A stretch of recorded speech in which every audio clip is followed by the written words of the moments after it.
My name's Jimmy Wright. I'm from Australia. I've only recently been moved to Dubai. I've been here now for 18 months.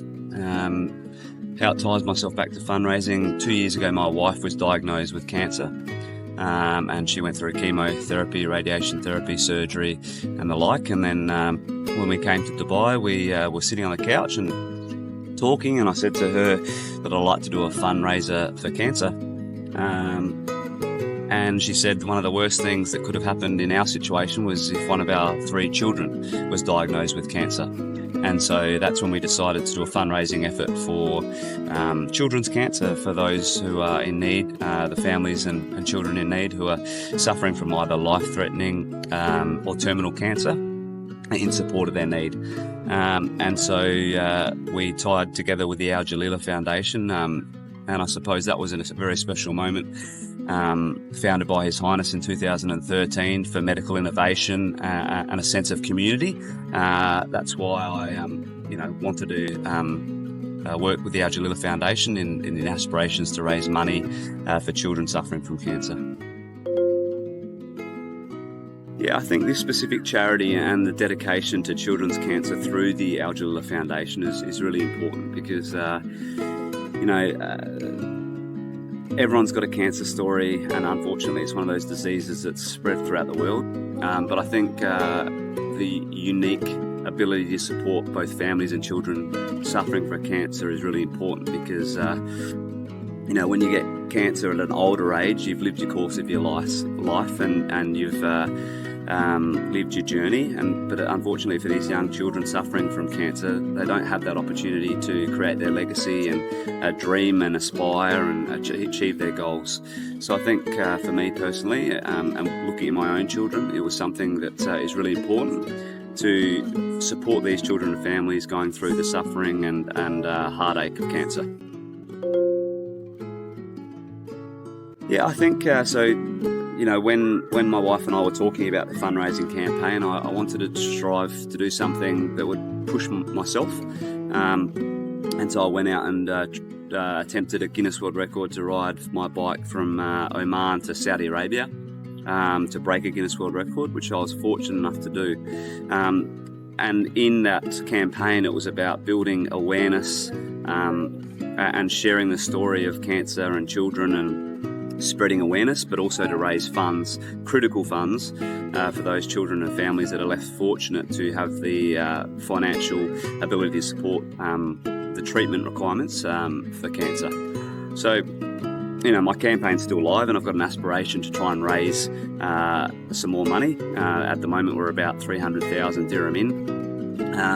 And my goal is to continue trying to raise money and working with the Jalila Foundation to continue to build awareness and critical funds for children and families. Yeah, in all honesty, I think, doing the Guinness World Record was one thing. It was one part, of the campaign. And although I'm very proud of that component, it's sort of still only a percentage of what I wanted to do to raise the funds. And I think the ultimate goal for me is to try and raise the amount of funds that I've set to target to assist the families and children suffering from cancer. So, I'm proud of the Guinness World Record and I'm proud of my achievements, but it's only a portion of what I'm trying to achieve, and raising these funds are the most critical component of what we're trying to achieve and the most important part. So I think half the job's done so far, and my focus is solely now on continuing to raise funds, support our Jalila, and raise funds for the children and families suffering from cancer, which is the most important part of the whole journey. Yalla Give was excellent. It was easy to set up, and I definitely would and will continue to do fundraising events in the future. I'll focus on finishing this campaign and being successful in this campaign, and then look for the new aspiration and venture to continue the fundraising campaign and in support of our Jalila and community and medical innovation of what His Highness sort of founded in 2013 in support of such a critical and amazing cause. That's probably a pretty interesting question. Before conducting this Guinness World Record and this campaign, I actually didn't have any social media. I'm a big believer in connections and people and talking to people and just sort of that emotional connection with people. So a lot of what I did was talking to people, making people aware of what I was doing, connecting with businesses and organisations so they could have an understanding of what I was doing and why. And I think that's the biggest thing, giving people the information as to why I'm doing it, and why I did it, and the reasons and the benefits to those less fortunate and suffering through cancer.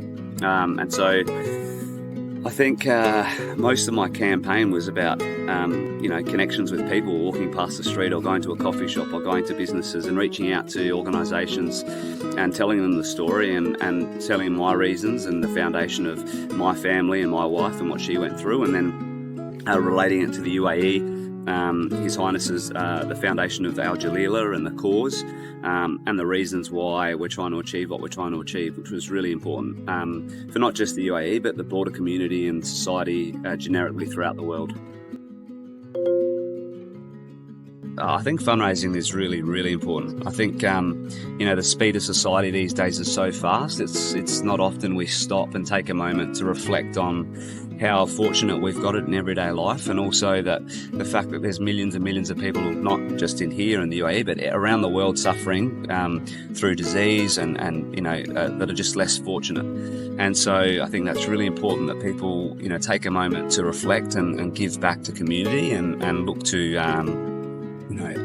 support others in need. And so charity, I think, is a really important aspect of life and giving back.